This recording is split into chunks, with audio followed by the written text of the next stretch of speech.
Perkembangan terkini soal jatuhnya pesawat TNI AU di lereng Gunung Bromo, Jawa Timur, kita sudah terhubung dengan Kepala Dinas Penerangan TNI Angkatan Udara, Marsikal Pertama Agung Sasongko Jati. Selamat malam, Pak Kadis.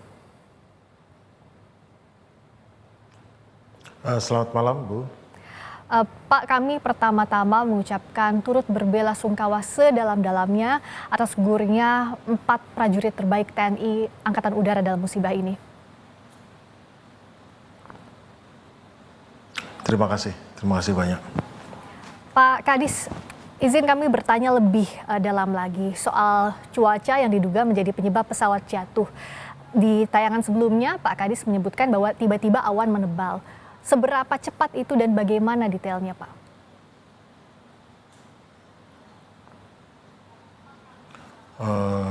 Terima kasih sebelumnya, selamat sore bersama. Jadi melanjutkan penjelasan saya tadi di sore hari, bahwa awan itu kan bermacam-macam jenisnya. Tapi kadang-kadang awan yang lebih tebal itu tertutup oleh awan yang lebih tipis. Sehingga kita pada saat memasuki awan yang kita perkirakan tipis, tiba-tiba jadi tebal. Itu hal yang biasa.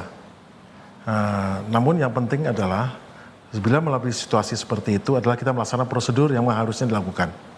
Terbang formasi adalah terbang yang mengharuskan setiap pesawat untuk selalu keep di dalam position atau tetap stay di position. Jaraknya mungkin sekitar 30 meter dari pesawat, dan itu memang hal yang biasa dan itu normal saja. Namun pada kondisi tertentu seperti awan yang sangat pekat, di mana pada jarak 30 meter pun tidak bisa kelihatan, langkahnya bukan dengan mendekat, tapi justru malah keluar dari formasi, sehingga bisa tidak menghindari terjadinya hal yang tidak dikehendaki seperti tabrakan. Jadi saya tidak bisa bilang kenapa tiba-tiba membesar memekat, bukan. Ada mungkin awan pekat yang berada di balik awan yang tipis yang tidak kelihatan, demikian. Oh, baik.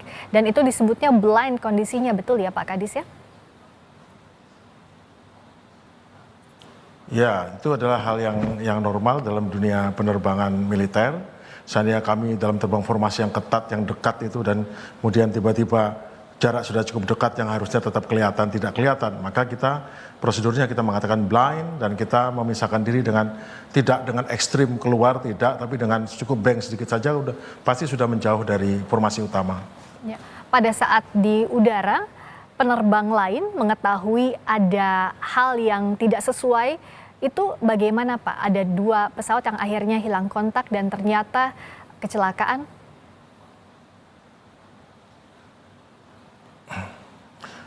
Seperti saya bilang, keempat pesawat ini, khususnya yang saya dapat dari 2 pesawat yang selamat, mereka sudah tidak lihat, jadi mereka lakukan, kalau dia posisinya umpamanya di sebelah kiri, dia cukup keluar dari formasi dan menjauh, sama, seperti hal sesimpel itu, keluar jauh, dan itu tidak bisa dalam awan kita melakukan gerakan yang abrupt, tidak bisa, jadi kita keluar, saya cukup dibelokkan sedikit atau dimiringkan sedikit, pesawat langsung sudah menjauh dengan cepat, itu langsung jauh berapa ratus meter itu, karena dan kita kembali. Jadi seperti itu. Jadi bukan hal yang aneh, dan itu biasa terjadi. Kalau kita masuk awan pekat, kita langsung keluar dari formasi. Nanti kalau sudah cuaca membaik, kita dekat lagi. Itu hal yang biasa. Ini memang musibah. Kalau kita lihat juga di layar tadi, proses pencarian kotak hitam pesawat hari ini sulit juga karena medannya di sana ya Pak ya. Boleh dijelaskan bagaimana informasi terkini dari lapangan?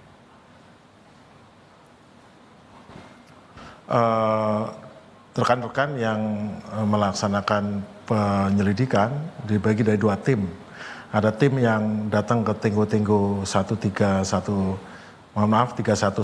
dan yang satu lagi ke Tenggo 3103. Medannya berbeda, tapi rupanya kami menemukan kenyataan bahwa ternyata dengan melewati rute yang lain menjadi tidak terlalu jauh, sehingga praktis pada hari ini, sore hari ini mereka sudah kembali dan sudah bisa mengamankan beberapa hal yang penting diamankan. Yaitu mungkin beberapa instrumen, dan juga saya juga lihat ternyata senjata juga diamankan. Jadi pesawat ini memiliki senjata. Tidak ada amunisi di dalamnya, namun senjata seperti senapan mesin atau kanon ada di dalamnya, dan itu sudah diamankan juga. dan juga cartridge ataupun bahan-bahan peledak yang bukan untuk senjata tapi digunakan untuk melontarkan kursi lontar, digunakan untuk melontarkan kanopi, untuk menurunkan roda pendarat bila dia mengalami kesulitan, itu juga sudah diamankan sehingga pesawat ini tidak membahayakan bagi orang yang tidak mengenal, tidak mengetahui.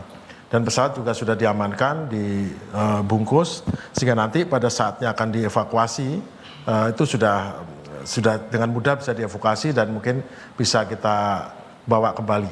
Mengenai cara evakuasi kita bisa gunakan banyak cara, tapi mestinya akan dipotong-potong dan dibawa kembali untuk bahan penyelidikan selanjutnya. Rencana untuk evakuasi sudah ada informasi kapan bisa dilakukan terhadap 2 pesawat itu, Pak? Kebetulan saya tidak bertemu dengan timnya karena pada saat kami kembali ke Jakarta tadi timnya belum kembali dari Medan. Namun insya Allah besok kita akan kembali ke Malang dan kita akan bertanya dan pada saat itu saya baru bisa memberikan penjelasan kepada teman-teman media dan masyarakat mengenai bagaimana rencana langkah berlanjutnya. Dan kalau bicara soal pencarian kotak hitam pesawat, boleh tolong dijelaskan Pak Kadis bagaimana perbedaan prosedurnya antara pencarian kotak hitam pesawat komersil dengan pesawat tempur TNI? Apakah ada perbedaan mendasar soal ini?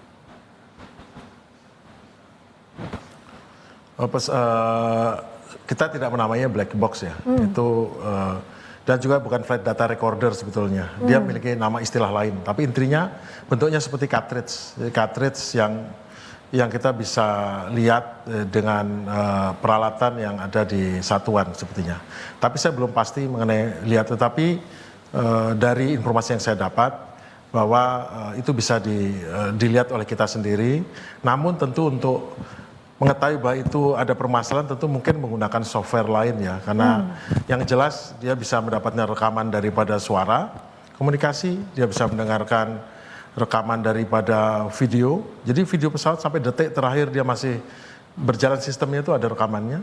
Dan juga ada rekaman mengenai performance pesawat, kecepatan, ketinggian, angle of attack, dan juga mesinnya ada masalah nggak atau apa. Nah itu semua ada rekamannya. Jadi ini betul-betul pesawat Super Tucano ini adalah pesawat tempur modern yang jauh lebih advance dari banyak pesawat lain mengenai avionik dan elektroniknya. Jadi ini lebih advance dan juga bisa lebih detail juga untuk nanti proses investigasinya, begitu ya Pak Kadis? Ya betul, pesawat ini pesawat yang cukup canggih ya. Dan terakhir, bagaimana prioritas investigasi ke depannya? Bagaimana timeline-nya yang bisa dibagikan sejauh ini, Pak Kadis? Sekali lagi untuk timeline dan sebagainya itu berada di bawah wewenang daripada tim reaksi cepat Pusat Kelaikan dan Keselamatan Terbang Kerja TNI Angkatan Udara.